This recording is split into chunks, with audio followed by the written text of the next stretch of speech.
Hey guys, Manny CA here. Had a lot of questions about people asking how do you develop a load.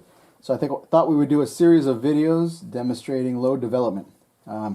It's a little bit involved, so I don't think this video won't be for a lot of people, but for the people that really want to do it, this is the best way that I know. This is the way we've always done it. So, and you guys are in luck because we got a pig hunt coming up, and we're going to take the old 30-06 out, and we got our barns. These are here, let me show you right there. These are the barns that we're using, and these are great bullets, all copper bullet. They perform really, really well. See, we got our 330 cal we're doing here, 168 grain, triple shock, and they're supposed to mushroom really well. The other ones I've used before are the TAC X. TAC X are great on hogs; they're devastating. But we thought we'd try the triple X, the tip TSX, just because they said that they fly a little bit better. So now I got a bunch of brass. First thing I like to do, worked up a load and I ordered about 100 pieces of brass. This is brand new Norma brass. And we got this off of Graphs online. See, Norma brass. So got 100 rounds here. The first thing I do is make sure this gun is clean. Make sure you go through and you remove all the powder fouling and your copper fouling. And your chamber, definitely make sure your chamber is clean. Because the next step is ensuring that our rounds that we just bought will fit in our chamber. Because I don't like to overwork my brass. I know a lot of guys say, oh, you have to size your brass, full length size your brass before your first loading. I don't do that. A lot of guys say, well, you got to do that when you're hunting. Well, I won't do that. But what I do is what I do. I know. See, you get a lot on our channel. You get humor. Plus, you get to learn how to shoot. But what I do, again, is I take each piece of brass and I chamber fit it. I know it might seem a little tedious. And I see, look at that. Fits great, no extraction problems. And I'll take each piece and fit it. So, that's what we did. We went through, we took each piece of brass, we made sure everything fit, just because I don't want to overwork our brass. What I will do, since it's fitting, it's like butter, and you've got Norma, which is a great brass name in brass manufacturing, great old European brass manufacturer, great name. So you got a lot of great brass. I'll show you a little bit how we kind of go through our brass and select our brass and get it ready for loading. But right now, what we're going to do is we're going to find our case overall length size for our round. And what they recommend for barns, since we're using Barnes bullets, they recommend coming 5 thousandths off the lands to begin with. So for this, you're going to need a couple of specialized tools. You're going to need a comparator, which is what we have right here with a 30 caliber collet on it, right? And what we got, then we've got one of these overall length. This is the Hornady overall length case gauge. And basically what it is, when you order this, you'll get a round that's already been fired, and they just thread the bottom. See? So what you do is you stick it on the bottom of the gauge. You take the piece, the bullet that you're loading, you see how it slips in there? And you have a little adjustment right here. You see this? Which goes back and forth. So, and what we're going to do is you're going to insert this into your chamber, and then you're going to come back here and you're going to push the bullet gently to the lands, and then you lock it and you pull it out.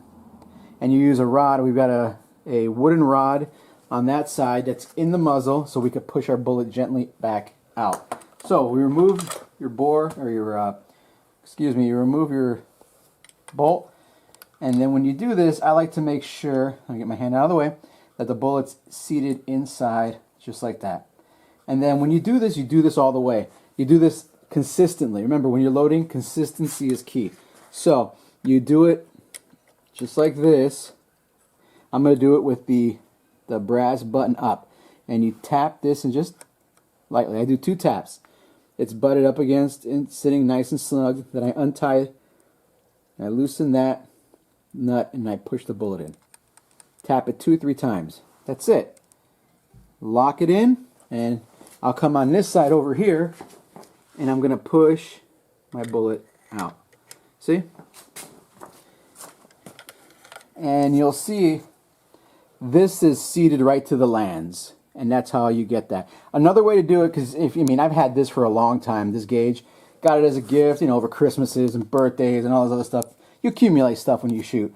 The comparator is really, really important though. With this, you can do this, and I'll show you in another video how to do this using just long sticks. You can see here, you can use them using wooden dowels. And I'll show you how to do it. That's the poor man's way. It's the way I always did it, and it works. Always works. What you want to do next is you're going to measure your overall length. All right, so here we've got, now remember, this is 1 inch right here, so we're going to subtract an inch. So we're at 3, so really at 2, so we're at 2.792. And now I've done this about 6, 7 times, 10 times today already, and I know that is, you want to do it a bunch of times, you take the number which comes out the most consistent. You want to do that because sometimes there's a lot of variables. One reason why you want to keep your chamber very, very clean. Now on premium bullets, and when I say premium bullets, I love hunting with cast bullets, but there's something to be said with shooting a nice, what they call premium bullet. So that's what this is. A lot of these guys, they like to be set off the lands. And when I talk off the lands, I mean there's rifling in here. You're going to push this bullet right, pretend like this is the inside of the bore. You're going to push it right up against the rifling like that. And then what you're going to do is you're going to back it off 5/1000ths of an inch. Now when you get that close, what happens is, number one, the bullet gets centered in your bore a lot easier, a lot less chances of it going cockeyed if you've got a big jump. And when I say a big jump, you've got a big jump from the throat into the lands. So if you've got a jump like that, when the bullet goes, you've always got a chance of it getting skewed, gets cockeyed. And when it gets cockeyed, of course, it magnifies tenfold at 100 yards, 1,000-folds at 200 yards. So you've got a bullet that's off by 0.5 of an inch, 1,000th of an inch in the bore. It magnifies as 4 or 5 inches off at 200-300 yards. So that's just a quick and dirty example description of what happens when you shoot. A lot of variables go into play when you're loading ammunition. This is why we want to remove a lot of these variables. And the easiest way to do it is to do 5/1000ths off the lands. I've always had good luck with Barnes, 5/1000ths off the lands, so that's what I do. So that is the preparation. So now we take our length that we got and we subtract it by 5/1000ths of an inch. And that's where we get our case overall length. Later on when we go and we seat our bullet, right? That's the brass we're going to use. When we go and we seat our bullet, that's going to be the case overall length. How deep we're going to seat our bullet. So, just something to keep in mind. So, I'm going to take you over to the loading bench, and since we're done with this one right here, we're done using the gun for now, because from here on out we won't try any ammo in the gun because we've already got everything set up. We got all the measurements we needed from the gun. We got it clean. We did our case overall length, and like I said, we'll do another video showing you guys how to use wooden dowels to do this the primitive way, but it's the same thing. Still works. The only thing you really need is a comparator, and they sell cheap ones. See this little piece right here? And they got the different, you see over here, I got a bunch of different collets on this side, and you've got all different caliber sizes, and they're all marked on the side. There you got 22, you're loading for 27 caliber. This is 28 for 280s. If you're 25, you like the 25/6, and you get to 24. So a lot of different stuff, and I highly recommend this. This, you really don't need it so much, the overall length gauge. It's fun to have, good to have, but I wouldn't really recommend it, just because it's just an extra toy. If you could afford it, great, but if you don't, like I said, this is a poor man's sport. We're trying to teach you guys how to do this the cheapest way possible. Alright, we're back here on the loading bench now, and what we're doing is we're segregating our brass, and we want to get the highest quality brass that we can. Like I said, these are all brand new Norma brass. We got 100 pieces of them, brand new, straight from the factory. Now what we're going to do is, what I'm going to show you guys is you can get as technical as you want. We're not bench rest shooters, that's where this comes into play, but you do want your brass to be as uniform as possible. So what I like to do is I start by weighing each piece of brass and separating them out. Here's 181.4, and that's what these are. These are 181.5. This is 179 180.9. So anything under 179 is going in this pile right here. There's 180.6. So what we're doing is we're culling them out. If they're a little bit on the light side, here's a 179.2. We're going to cull them out. And a lot of guys, they'll go for exact measurements. There's 180.7. And what they'll do is they weigh every piece of brass, and they'll use the underweight ones for flyers. I don't tend to go that far because I'm not a bench rest shooter. Here's a little bit heavier one, 181.9. It'll go in here. But I will separate them if they're over, an, you know, 3/4 to 1 ounce of a difference. I'll separate them out. Now you can do this, and there's different opinions as to if this works or not. I always think that the mass of how much powder you could fit in here is determined by the thickness of the case. Thicker the case, the less powder. So the heavier the case, the thicker the case, the less powder, the higher the pressure, the different point of impact. That's my opinion. I've had it work. I usually find this really works when I'm loading up for a 223, right? So you can do that, and that's all well and good. The next step I like to do is when they make these at the factory and they draw these out, the dies, what happens is they have a machine that comes through and punches the flash hole. And what happens is a little flap is inside there of brass, goes boop like that. So it's sticking inside, right? So you imagine you got the flash hole, okay? The flash hole is right here. And it's all clean except for a little flap that's sticking up right here, right? So what's going to happen is when the primer ignites the powder, it's not going to ignite it evenly because you've got the little piece of brass right in here that's shielding this side. Is that going too far? I don't know. Like I said, these are bench shooter techniques. So, and I did bench shooting for a little bit, and that's where I got these from. So they sell a tool, this thing right here. See, it's a cutter, and that'll uniform your primer pocket. So you can go in from this side over here, uniform your primer pocket, and you can bring it inside here, set it up. Here's the set. I'm not going to set it. And you can go through, and I'll show you. You're going to cut off that little piece. And let's see. I don't know if you could get that, but there's a little pieces of right in here that came out. Now keep that camera right there. I'm going to show you. I'm going to do one more, and I'm going to cut it. And then I'm going to put it down. I'm going to empty it, and you guys will see. Hopefully, it'll come up on the camera when the... I don't know if you can see that. Let me try one more time. Let me get a different one so you can see the little pieces of flashing of brass that come out when you cut. Yeah, I don't know if you saw that. But you can see them right here, all around there.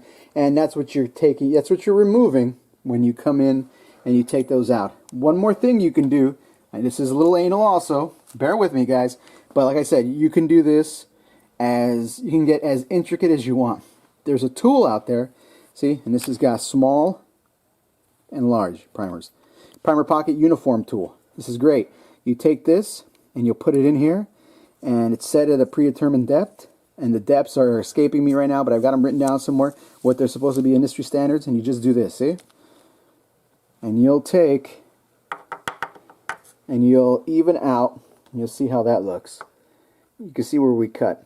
You'll even out the depth, and this is great even after you do a couple of firings, and you've got a lot of debris in here from primer fouling and burnings and stuff like that. You come through here just like that, and you can do that.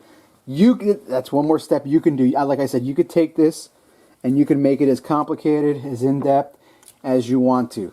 I'm not going to do that. I'm taking these guys, and remember, we didn't size them. We're not going to full-length size them because we already tried them in our gun and they fit great. I've never full-length resized brand new brass unless there was a really, really bad out-of-round mouth. If there was, let me see. I didn't see any out-of-round mouths. If there were out-of-round mouths, you just run them up the die, and I'll just run them to get the mouth even. Or when you go to load your brass, you go to load your bullet, the out-of-round will get fixed that way.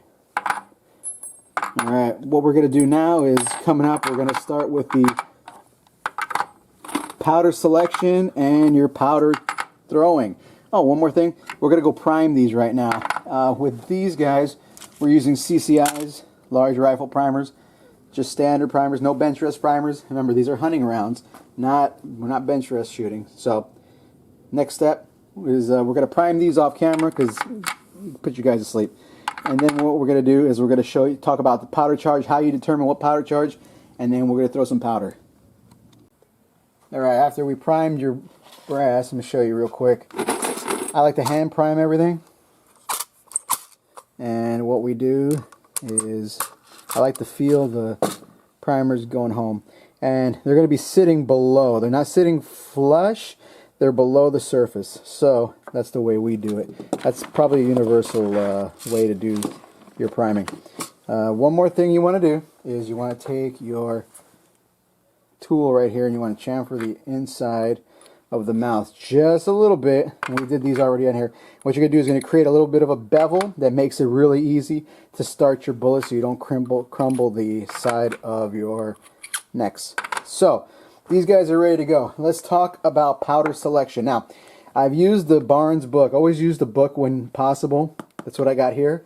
And then I got the powder we're using today. This is a Ramshot Hunter. And I've used it before in the military law enforcement bullets for the 30-06. I've got them right up here. Here they are, the TSX. Or not the TSX, sorry, right here, the TAC-X they're called. Used them in the TAC-X. See them right there? Great bullet. They shoot about 2 inches at 100 yards, 1.5 inch. What you expect from that gun. So go through the book, you find your powder, your load, and when I test, I do 4. And I go up and down the scale. We've got 54, 55, and 56 grains. I've got them pre-listed right here. Our brass is ready to go. So we're going to do 54 grains, 100 on this one, 55 on that one, 56 on that one. We go up. You can go 54.1 and then 54.2. You can be as anal as you want when you do this. Usually when you're doing for hunting, I'm not so bad. Usually I could find, and this is me, with these 3, we usually do 3 or 4 loads, especially when the bullets are an expensive bullet. We can go through and I can find a load that'll group better than the rest, and then from there we take and we load up and we hunt. Because remember, you're not going to kill an animal deader than, whether you're 2 inches or you're, half an inch at 100 yards or 200 yards. So 2 inches to me is acceptable. It's hunting grade accuracy. I've never lost game to that. So just a little bit of food for thought for you guys. Next thing, what we're going to do is we're got our electronic powder measure set, but you can use your dial, of course. I have my manual one also, but I like this one because it's a little bit faster. And then what we're going to do is we're going to set up our powder thrower. We've got our powder thrower right here, our RCBS powder thrower. We're going to set it up, and we'll start throwing when we start doing our mass production. Otherwise, I'll throw each one for the beginning and use, you guessed it, a little powder funnel. So here we're going to go 54 grains, and that's how I determine my scale. Is I'll take the center bullet, the bullet that the load guy says is the most accurate. I'll take that and I'll go up and down a couple. So we're going to load these up, and then I'll show you how to seat your bullets. All right, after we throw our powder, and one thing, I'm going to do a little powder discussion real quick. When you throw your powder, you want to make sure that you have enough powder in here that fills up at least over 75% of your case, 80% of the case. Because what happens is when you have these powders that they're real position sensitive, what that means is when you fill your powder up and then the gun's laying like this in your chamber, if you've got powder a little less than half full, what's going to happen is the powder is going to lay down along the bottom here. That's not good, because when this goes off, this is going to jump and ignite this entire column going from the top down all at once. High pressure explosion, don't need it. The gun, strain your gun, that is real dangerous. That's why you have to put at least 75% powder full, because what happens is when the powder's like this now, the powder is only coming up to right about here. So it burns from the back forward and has time to develop the pressure. Something to keep in mind. Right. So one more thing you guys can do, a lot of guys do, is they weigh each of these bullets just like you weighed the case. Separate them by weight. That's too much for me. Unless I'm shooting itty bitty groups at 1,000 yards, 500 yards, I'm not doing it. We're hunting, man. We're gonna be taking shots at 50 to 100 yards with pig.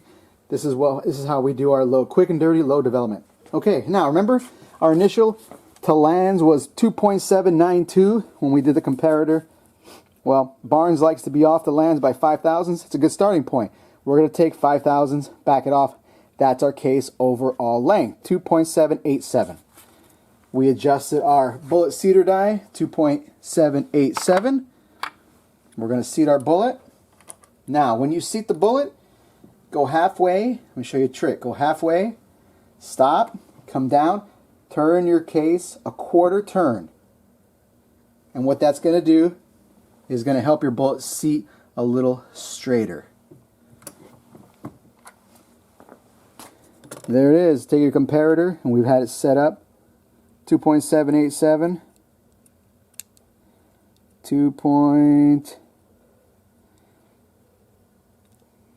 Oh, that's a little long. Well, we're going to have to just adjust that, right? Let's grab our screwdriver, and we're going to turn our die just a hair, just a little bit down.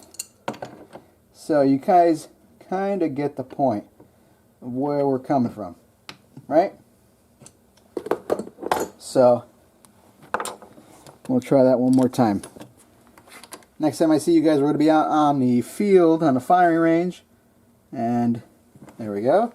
We're going to be testing these puppies out. I'll show you how we do the actual shooting development. So 2.787.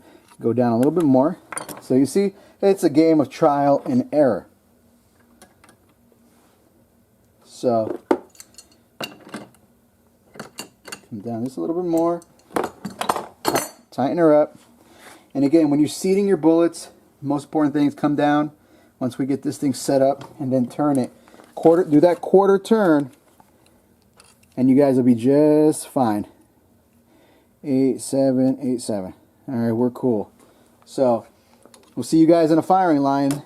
We'll show you guys how to do this.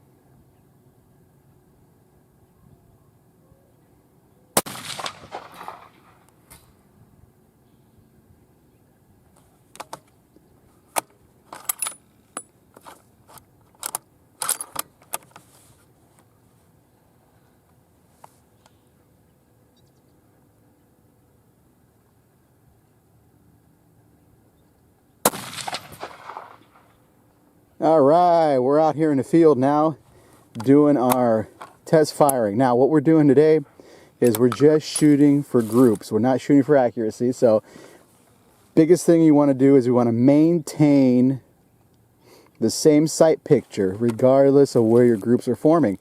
Well, we did 2 shots. We're going to load up, shoot another 2 shots. And what we're going to do is we want to make sure we go slow. You want to make sure the barrel doesn't get hot in between shots. So let's see. The barrel is kind of warm. We're going to give it about, we'll say about 5 minutes to cool down. Now the best thing to do is use the back of your hand to touch the barrel. Okay? If the barrel feels warm, then you probably just want to give it about 5 minutes between shots. And that's just so you get the accuracy and the barrel doesn't kind of do weird things like shoot high or low on you. You don't want to get what that's called vertical stringing. You want to prevent the vertical stringing, and just all, overall accuracy, because you want to duplicate the way you're going to be using this in the field. Usually you'll take 2 shots. More likely you'll take 1 shot. You'll have a follow-up shot if anything. We're not shooting bunnies here. We're not shooting quail. We're not doing 3, 4, 5, 6 shots in a row.